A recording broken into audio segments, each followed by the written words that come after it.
apa kabar siswa-siswi hebat semuanya? Bertemu lagi dengan Bu Fenti dalam mata pelajaran PAI dan Budi Pekerti. Pada kesempatan kali ini, Bu Fenti akan menyampaikan materi tentang iman kepada hari akhir. Nah, tetapi sebelumnya seperti biasa kita berdoa terlebih dahulu. Bismillahirrahmanirrahim. Rabbi zidni ilma warzuqni fahma. Nah, setelah berdoa kita tadarus ya, walaupun hanya beberapa ayat. Kita tadarus yang pendek ya. A'udzu billahi minasyaitonir rajim. Bismillahirrahmanirrahim. Amma yatasaalun 'anin naba'il 'azim alladzi hum fihi mukhtalifun. Nah, setelah berdoa kemudian kita tadarus, selanjutnya kita langsung saja pada materi kita kali ini, yaitu tentang beriman kepada hari akhir. Nah, Bu Fenti akan bertanya ya pada semua yang ada di sini, siswa-siswi hebat. Nah, di sini kan apa sih pengertian dari iman kepada hari akhir? Nah, siapa yang tahu apa pengertian iman kepada hari akhir? Betul. Bahwa secara bahasa hari kiamat itu adalah kiam ya, hari kebangkitan atau hari kehancuran. Nah, sedangkan menurut istilah apa? Nah, tentunya siswa-siswi hebat di sini udah tahu ya, bahwa iman kepada hari kiamat itu adalah intinya kita meyakini dengan sepenuh hati kita bahwa dunia yang kita tempati ini akan hancur. Dunia yang kita tempati ini akan binasa. Nanti berganti dengan kehidupan akhirat yang kekal abadi. Bahwa nanti akhirat itu adalah tempat memberikan balasan untuk amal manusia. Oleh karena itu, mari kita menyiapkan ya bekal untuk kebahagiaan kita nanti di akhirat.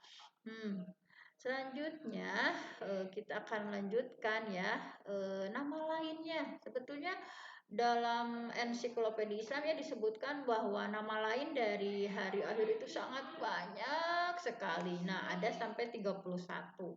Tetapi mari kita baca ya, untuk kali ini hanya ada 10 saja. Yang pertama adalah Yaumul Qiyamah. Apa sih Yaumul Qiyamah itu? Yaumul Qiyamah itu adalah ya qiyamah, hari kiamat, hari kebangkitan. Yang kedua adalah nama lain dari hari akhir itu, ada yang menyebutnya sebagai Yaumuddin atau hari pembalasan. Nah, yang ketiga ada yang menyebutkan bahwa hari akhir itu adalah Yaumul Fath atau hari kemenangan. Selanjutnya juga yang keempat ada Yaumul Talaq. Ada yang dengar nggak? Ada yang pernah dengar nggak bahwa hari kiamat bisa dinamai dengan Yaumul Talaq atau hari perpisahan? Kemudian yang kelima adalah Yaumul Jami', yaitu hari mengumpulkan, hari menghimpun. Nah, kemudian selanjutnya kita baca lagi ya, yang keenam adalah Yaumul Khulud atau hari kekekalan. Ada juga yang menyebut hari kiamat itu Yaumul Khuruj, hari keluar. Kemudian Yaumul Hasyr, hari penyesalan. Akan banyak orang yang menyesal di hari itu. Ada juga yang kesembilan itu Yaumul Fasl, hari perpisahan ya. Akan berpisah, ibu dengan anak, kemudian ibu dengan ayah, semuanya berpisah. Nah, yang 10, nomor ke-10 Yaumut Tagobun, hari diperlihatkan, ditampakkan semua kesalahan-kesalahan. Nanti seperti ada video ya, kesalahan-kesalahan manusia itu akan ditampakkan. Selanjutnya di sini tentunya ya pastinya ciri khas PA itu belajarnya pasti. Nah, ada dalilnya nggak sih bahwa kita harus mengimani hari kiamat? Ya, tentunya ada dalil secara nakli, ada dalil secara akli. Nah, mari kita baca ya. Untuk dalil nakli bahwa kiamat itu pasti terjadi. Nah, supaya kita lebih yakin, lebih menyiapkan bekal, kita baca ya surat Al-Hajj ayat 7. Bu Fenty contohkan dan siswa-siswi hebat di rumah mengucap ulang apa yang Bu Fenty sampaikan. Kita awali dari ta'uz dulu ya. A'udzu billahi minasyaitonir rajim. Wa anna as-sa'ata atiyatul la raiba fiha لا ضيب فيها وأن الله يبعث من في القبور وأن الساعة dan sesungguhnya hari kiamat atiyatun pasti datang la raiba fiha tidak ada keraguan di dalamnya ya wa annallaha dan bahwasanya Allah ya ba'atsu Allah itu membangkitkan man fil kubur semua orang yang ada di dalam kubur. Itu berdasarkan surat Al-Hajj ayat 7 bahwa kita harus yakin bahwa kiamat itu pasti terjadi. Nah, kemudian siswa-siswi hebat semuanya, kita lanjutkan pada dalil yang kedua ya. Bu Fenty akan contohkan lagi nih dari surat Toha ayat 15. A'udzu billahi minasyaitonir rajim. Annas sa'ata atiyatun akadu ukhfiha litujza kullu nafsim bima tas'a bahwa artinya inna sa'ah sesungguhnya hari kiamat atiyatun pasti akan datang akadu ukhfiha aku kata Allah aku merahasiakan waktunya litu jaza untuk apa supaya litu jaza kullu nafsin supaya tiap-tiap orang itu dibalas bima tas'a dengan apa yang ia usahakan itu dalam surat Toha ayat 15. Nah, jadi nih siswa-siswi di sini pastinya sudah yakin ya bahwa kiamat pasti terjadi dan insya Allah kita akan mengumpulkan bekal amal untuk nanti di yaumil akhir. Nah, selanjutnya seperti biasa ya dalam ciri khas di PA itu ada apa? Setelah dalil nakli tentunya ada dalil aklinya ya bahwa Islam itu agama yang sangat rasional gitu ya bahwa ada dalil aklinya. Apa sih dalil akli bahwa secara akal kiamat itu memang pasti terjadi secara akal memang seperti apa sih jadi bahwa ilustrasinya seperti ini semua yang ada di dunia lama-lama pasti rusak. Nah, kita punya mainan ya rusak kita punya apa mainan kesayangan atau punya sepeda nah suatu saat rusak hancur binasa. Nah, itu juga tidak terkecuali alam semesta yang kita tempati ini lama-kelamaan pasti akan rusak, hancur dan binasa. Nah, ketika alam sudah hancur, sudah binasa, itulah yang dinamakan dengan hari kiamat. Hari ini sudah terlihat ya, ada ciri-ciri atau indikasinya, misalnya kayak lapisan ozon bocor, kemudian sekarang pemanasan global semakin meningkat, kemudian sekarang kan pergantian musim sudah tidak menentu ya. Kalau dulu misalkan oh ini musim penghujan nih dari bulan ini sampai ini, kalau sekarang sudah tidak menentu ya. Kadang hujan, kadang panas, misalkan kemudian cirinya juga jatuhnya batu meteor ya, ada batu meteor yang terjatuh ke bumi. Kemudian gunung berapi yang banyak sudah aktif kembali. Nah, semuanya itu menurut logika bahwa kiamat itu pasti akan terjadi. Tapi yang harus menjadi catatan adalah kapan sih terjadinya, hanya Allah yang tahu. Sebagaimana yang ditegaskan tadi dalam surah Toha yang sudah Ibu bacakan.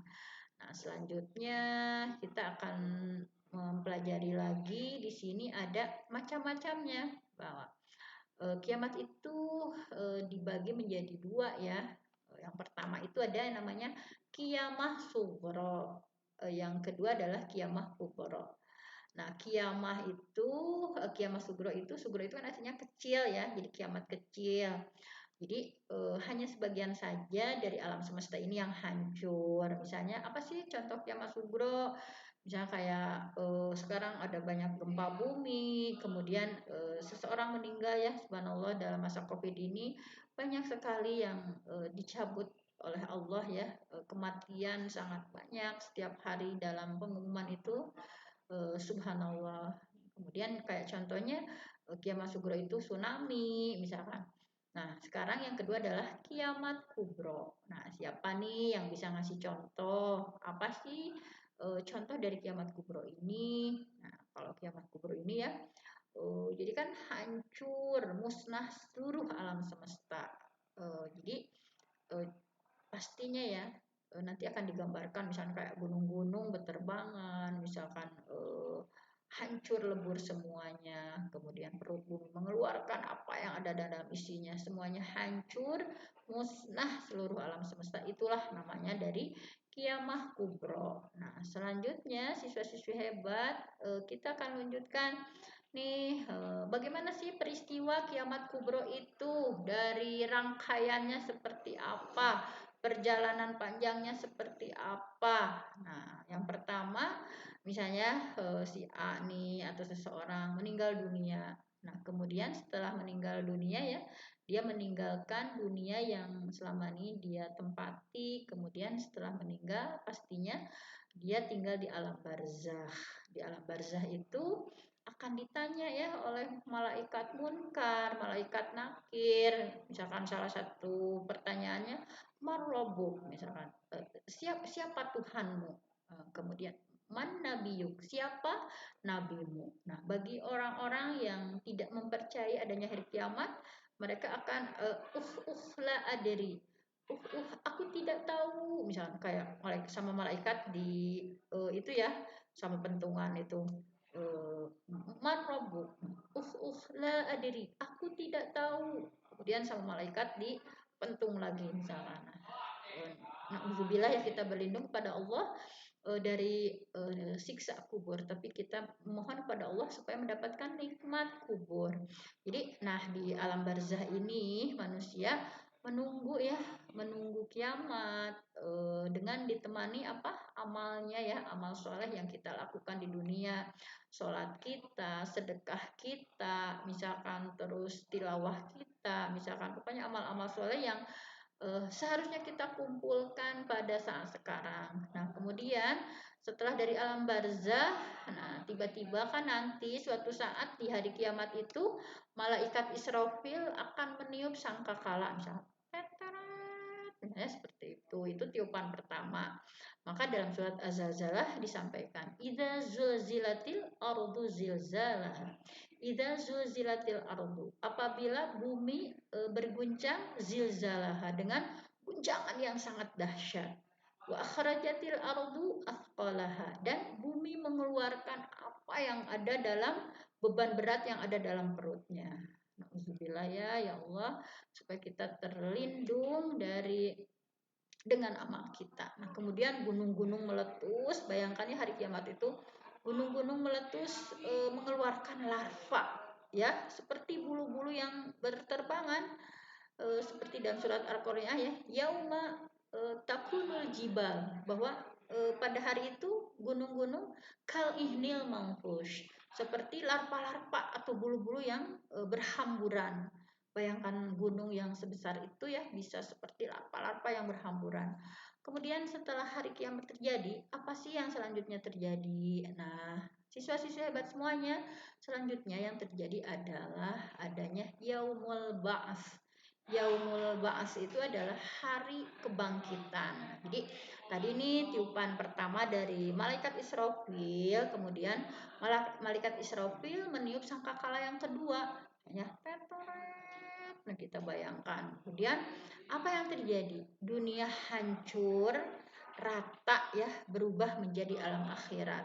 Jadi dunia hancur, tidak ada lagi gunung-gunung, semuanya rata gitu ya, dan menjadi alam akhirat.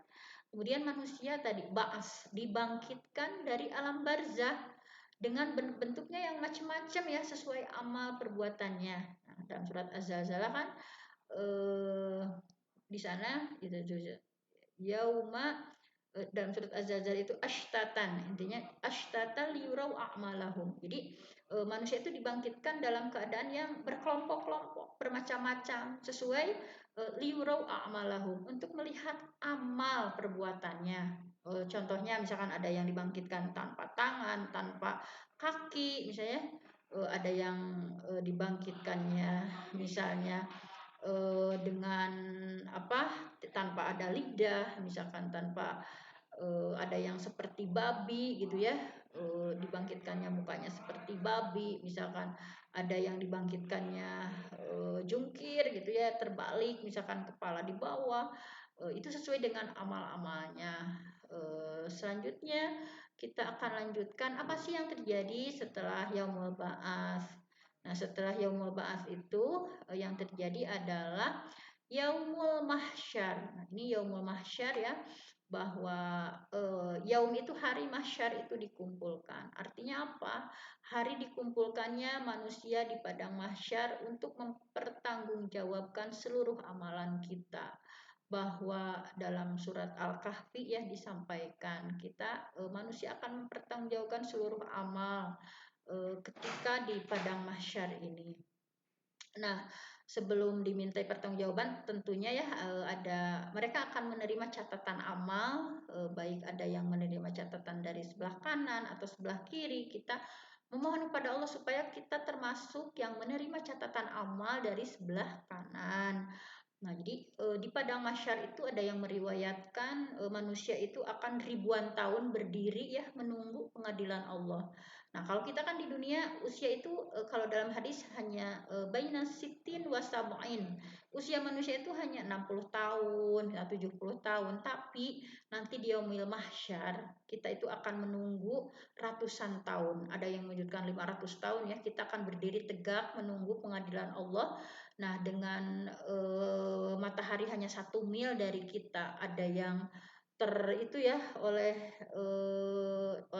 keringat sendiri, ada yang kelaput segini, ada yang segini, semuanya berusaha akan mempertanggungjawabkan amal. Nah, jadi catatan amal tadi bahwa kita tidak bisa mengelak lagi dalam surah Yasin ya, di sini al-yauma nakhtimu ala afwahihim. Pada hari nakhtimu ala afwahihim, Allah mengunci mulut, wa tashhadu arjulahum. Jadi yang bersaksi itu kaki gitu ya.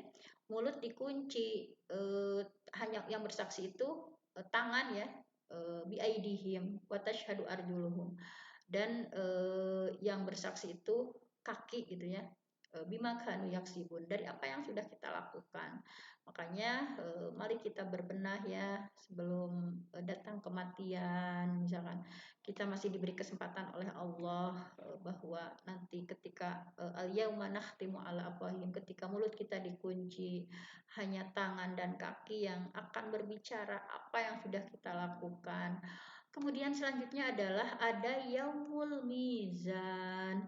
Apa sih yaumul mizan itu? Yaum itu artinya hari ya, mizan itu timbangan. Jadi hari ketika ditimbang amal baik dan amal buruk manusia. Nah, tadi kan udah diperiksa, misalkan udah dipilah-pilah antara yang baik, antara yang buruk. Kemudian setelah dipilah-pilah antara yang baik dengan yang buruk, selanjutnya adalah ditimbang. Namanya mizan. Mizan itu timbangan ya. Jadi nanti siapa yang famay ya'mal mithqala dzarrah, barang siapa yang ya di sini kan dalam surat Al-Qari'ah ayat 6 sampai 7, misqal faman ya'mal, barang siapa yang melakukan misqala dzarratin gitu ya, khairan yarah, akan bukan, maaf ya, di sini Al-Qari'ah wa amma, adapun man saqulat, yang berat,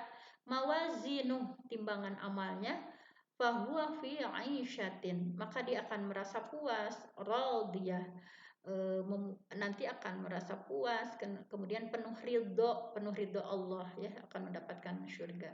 Dan kita berdoa pada Allah ya, termasuk dari ini misalnya, wa amma ma saqulat mawazinu fahuwa fi 'aisyatir radiyah, dan sebaliknya wa amma man khafat, barang siapa yang ringan ya, ringan timbangannya, khafat mawazinu, ringan timbangannya, fa ummuhu hawiyah, maka tempat kembalinya itu adalah neraka hawiyah. Wa ma adraka mahiyah, apa sih neraka hawiyah itu? Narun hamiyah, yaitu api neraka yang menyala-nyala gitu ya. Kita berlindung pada Allah dari golongan yang kedua ini. Kemudian selanjutnya setelah Yaumul Mizan ada apa sih?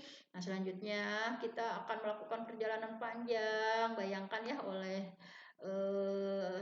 siswa-siswi ibu semuanya, bahwa setelah Yaumul Mizan, tadi di Yaumul Mahsyar berapa ratus tahun, kemudian di dalam timbangan juga ada lagi Yaumus Sirat. Jadi proses membalas ya, setelah tadi kan udah ditimbang nih, jadi ada balasan amal manusia, dari mulai Siratal Mustaqim ya. Jadi sirat itu jembatan, mustaqim itu yang lurus. Jadi jembatan menuju surga, dan wajib dilalui oleh setiap manusia. Yang di bawah jembatan itu ada nerakanya. Barang siapa yang bisa melalui ini Siratal Mustaqim, maka insya Allah akan masuk surga. Tetapi barang siapa yang terjatuh, dia akan masuk neraka. Nah, selanjutnya kita akan lanjutkan pada ayat-ayatnya ya, ayat-ayat yang berkaitan dengan hari kiamat. Misalnya kayak tadi udah ada dalilnya. Situasinya seperti apa sih? Seberapa menyeramkannya? Nah, Allah sudah memberikan tarhib ya, berupa ancaman kepada kita semua. Misalkan nih, manusia jangan lalai terus, sholatnya harus sudah disiplin, tertib 5 waktu, ngajinya harus diperbanyak, sedekahnya diperbanyak, jangan terlalu banyak membantah orang tua, hormat pada guru, pada orang tua, belajar semangat. Nah, karena nanti kita akan mempertanggungjawabkan amal apapun yang kita lakukan. Nah, ayat-ayat yang berkaitan dengan hari kiamat, misalnya tentang sang kakala ya. Mari kita baca bareng Bu Fenty 1 kali dan diikuti oleh kalian ya. A'udzu billahi minasyaitonir rajim. Wa nufikha fis suri fasa'iqa man fis samawati wa man fil ard wa man fil ardi illa man syaa Allah. Wa nufikha fis-suri, dan dihembuskan trompet, fasoiko, maka robohlah, man fis samawati, binasa roboh ya apa yang ada di langit, wa man fil ardi, dan apa yang ada di bumi, illa, kecuali masya Allah, kecuali yang dikehendaki oleh Allah. Jadi nanti itu ketika trompet dibunyikan, semuanya hancur kecuali mansya Allah, kecuali yang Allah kehendaki. Nah, selanjutnya bahwa situasi hari kiamat itu ya dibayangkan dengan hari kebangkitan. Jadi dalam surat Az-Zalzalah ya, pada hari itu manusia keluar dari kuburnya dengan bermacam-macam gitu ya. Ashtatan tadi, bermacam-macam, liurau, untuk melihat a'malahum, balasan atas pekerjaan mereka. Jadi tadi bermacam-macam, kayak ada yang dibangunkannya tanpa lidah, tanpa tangan, tanpa kaki, ada yang dibangunkannya misalkan dengan seperti wajah babi, ada yang dibangkitkannya tadi ya yang terbalik gitu ya, mata kepala di bawah, kaki di atas, nauzubillah ya. Kemudian selanjutnya adalah yaumul mahsyar. Jadi gambarannya seperti apa sih yaumul mahsyar itu dalilnya? Nah, tadi udah disampaikan ya dalam surah Al-Kahfi bahwa gunung-gunung akan berjalan, bahwa nanti bumi itu akan datar, kemudian wahasyarnahum dan kami kumpulkan manusia itu, jadi tidak ada yang tersisa ya, tidak ada yang misalkan nggak terkumpulkan nih di yaumul mahsyar, nggak mungkin, tidak ada yang tertinggal seorang pun. Nah itu. Nah, kemudian bagaimana sih keadaan saat dihisab, misalnya saat ada yaumul hisab ya, ketika diperiksa, dihitung amal di padang mahsyar. Nah, ini dalam surat Yasin tadi disampaikan bahwa al-yauma, pada hari, nahtimu ala afwahihim. Jadi mulut itu dikunci. Ya, mulut dikunci, hanya tangan yang berbicara, wa tashhadu arjulahum, jadi kaki bersaksi, bima kanu yaksibun, apa yang sudah dilakukan. Nah, jadi kita tidak akan bisa berbohong karena mulut kita yang suka berbohong itu dikunci, hanya tangan dan kaki yang akan mempertanggungjawabkan apa yang sudah kita lakukan. Kemudian yang kelima ada al jaza ya, balasan amal baik dan buruk. Nah, seperti apa gitu ya? Tadi wa may ya'mal mithqala dzarrah. Barang siapa yang mengerjakan mithqala dzarrah, hanya sebesar biji zarah. Wa may ya'mal mithqala dzarratin khairan, ya, kebaikan sebesar biji zarah, ya roh, akan melihat balasannya. Wa may ya'mal mithqala dzarrah dzarratin syarrain yarah, dan barang siapa yang mengerjakan kejahatan walaupun sebesar zarah, pasti akan melihat balasannya. Makanya kita jangan meremehkan kebaikannya, jangan pernah kita kebaikan sekecil apapun kita lakukan. Ittaqunnar walau bisyaqqi tamratin. Jaga diri kita dari neraka walaupun hanya dengan sepotong kurma gitu ya, sepotong kurma. Nah, mudah-mudahan kita dimudahkan oleh Allah untuk berbuat kebaikan. Selanjutnya adalah apa sih tanda-tandanya ya? Tadi udah digambarkan tuh. Nah, tanda-tandanya, tanda-tanda kiamah kubro itu apa saja? Misalnya yang pertama, kalau tanda-tanda sugro ya, bahwa kiamat itu sudah dekat. Di sini diriwayatkan dari Imam Bukhari ya, simpulannya saja bahwa tanda-tanda sugro tentang datangnya kiamat itu sudah, bahwa kiamat itu sudah dekat. Ada misalnya kayak banyak perempuan yang melahirkan dari tuannya, misalkan banyak penggembala onta ya, para penggembala tetapi berlomba-lomba untuk meninggikan bangunan. Kemudian tanda-tandanya juga ilmu pengetahuan akan lenyap dan kebodohan akan merajalela.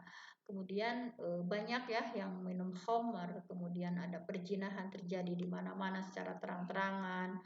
Kemudian pendek, waktu itu terasa pendek, misalkan serasa cepat nih, padahal serasa baru kemarin, padahal udah sebulan misalkan. Oh, kenapa serasa udah Agustus lagi nih, kemarin kan bulan Juli misalkan, cepet. Terus berkurangnya amal, banyak terjadi gempa ya, banyak fitnah terjadi di mana-mana. Kemudian banyak terjadi pembunuhan, kemudian bermegah-megahan ya, gedung saling meninggikan bangunan, misalkan kayak gedung-gedung tinggi, misalkan. Kemudian banyak orang yang mensia-siakan amanah, banyak orang yang ingin mati, misalkan. Terus berperangnya orang Muslim melawan orang Yahudi, dan kemenangan orang Muslim atas mereka. Itu misalnya sekarang kan masih ya kayak di Suriah misalkan, terus misalkan ya ada perpecahan antara Muslim dengan Yahudi misalnya. Kemudian selanjutnya adalah di sini tanda-tanda kiamah kubro. Kalau tadi kan tanda-tanda kiamah sugro, sekarang tanda-tanda kiamah kubro, bahwa kiamat itu sudah sangat dekat sekali. Nah, tanda-tandanya apa sih? Yang pertama adalah keluarnya Dajjal. Jadi Dajjal itu sesosok makhluk ya yang Allah ciptakan dengan bermata satu dan ada kafir di dahinya gitu ya. Kemudian turunnya Nabi Isa alaihi salam dan juga Imam Mahdi untuk membunuh Dajjal. Kemudian tulisan Al-Quran itu nanti membumbung tinggi ke angkasa ya, bagikan suara lebah misal. Kemudian matahari terbit dari sebelah barat. Nanti itu kan sekarang dari sebelah timur tuh ya. Nanti akan terbit dari sebelah barat dan terbenam di sebelah timur. Kemudian ciri yang lain adalah munculnya Ya'juj dan Ma'juj. Dan yang keenam, ciri-ciri bahwa kiamah kubra itu ya hampir dekat, tidak ada lagi orang yang mau menerima sedekah. Nah, semuanya merasa sudah kaya ya, tidak ada yang mau menerima sedekah. Nah, terakhir nih, misalnya terakhir kita udah pada sesi terakhir, apa sih fungsinya kita beriman kepada hari akhir? Bahwa kita meyakini akan musnah dan akan ada akhirnya ya dunia itu, bahwa kita nanti akan dibangkitkan dengan perjalanan yang sangat panjang. Tadi dari mulai alam barzakh sampai syiratal mustaqim itu, kenapa kita harus mengimani? Apa sih fungsinya?